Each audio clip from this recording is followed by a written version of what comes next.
Assalamualaikum warahmatullahi wabarakatuh.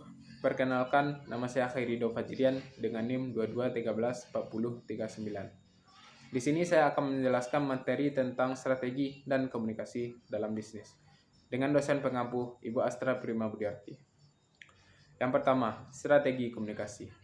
Apa itu strategi komunikasi?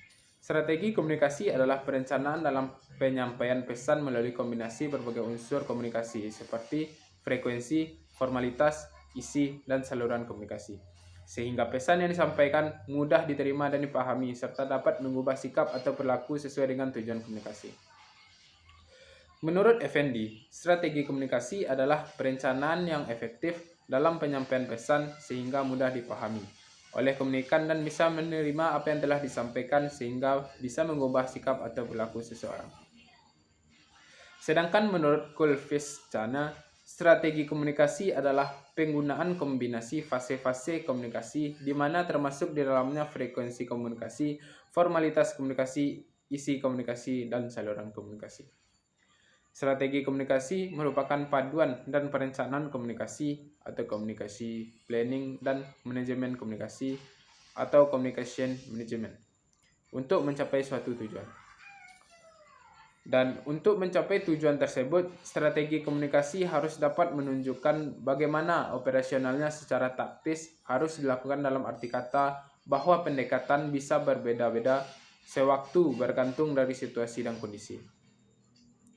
Strategi komunikasi erat hubungan dan kaitannya antara tujuan yang hendak dicapai dengan konsekuensi-konsekuensi atau masalah yang harus diperhitungkan.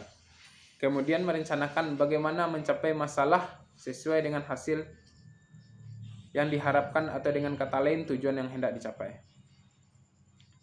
Teknik strategi komunikasi.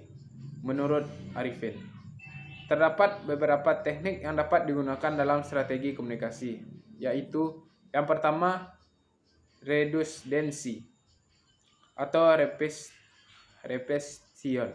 Teknik redundancy atau repetition adalah cara mempengaruhi khalayak dengan jalan mengulang-ulang pesan kepada khalayak. Dengan teknik ini, sekalian banyak manfaat yang dapat ditarik darinya. Yang kedua, canalizing.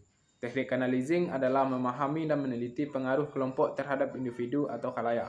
Untuk berhasilnya komunikasi ini, maka harus dimulai dari memenuhi nilai-nilai dan standar kelompok dan masyarakat dan secara beransur-ansur mengubahnya ke arah yang dikehendaki. Yang ketiga, informatif. Teknik informatif adalah suatu bentuk isi pesan yang bertujuan mempengaruhi khalayak dengan jalan memberikan penerangan. Penerangan berarti menyampaikan sesuatu apa adanya, apa sesungguhnya di atas fakta-fakta dan data-data yang benar, serta pendapat-pendapat yang benar pula. Teknik informatif ini lebih ditujukan pada penggunaan akal pikiran khalayak dan dilakukan dalam bentuk pernyataan berupa keterangan, penerangan, berita, dan sebagainya. Yang keempat, persuasif. Teknik persuasif adalah mempengaruhi dengan jalan membujuk. Dalam hal ini, khalayak digugah baik pikirannya maupun dan terutama perasaannya. Perlu diketahui bahwa situasi mudah terkena sugesti ditentukan oleh kecakapan untuk mensugestikan atau menyarankan sesuatu kepada komunikan. Dan mereka itu sendiri diliputi oleh keadaan mudah untuk menerima pengaruh. Yang kelima, edukatif. Teknik edukatif merupakan salah satu usaha mempengaruhi khalayak dari suatu pernyataan umum yang dilontarkan. Dapat diwujudkan dalam bentuk pesan yang akan berisi pendapat-pendapat, fakta-fakta, dan pengalaman-pengalaman. Yang keenam, koersif. Teknik koersif adalah mempengaruhi khalayak dengan jalan memaksa. Teknik koersif ini biasanya dimanifestasikan dalam bentuk peraturan-peraturan, perintah-perintah, dan intimidasi-intimidasi. Untuk pelaksanaannya yang lebih lancar, biasanya di belakangnya berdiri suatu kekuatan yang cukup tangguh. Sekian materi yang dapat saya sampaikan. Terlebih dan terkurang saya mohon maaf. Assalamualaikum warahmatullahi wabarakatuh.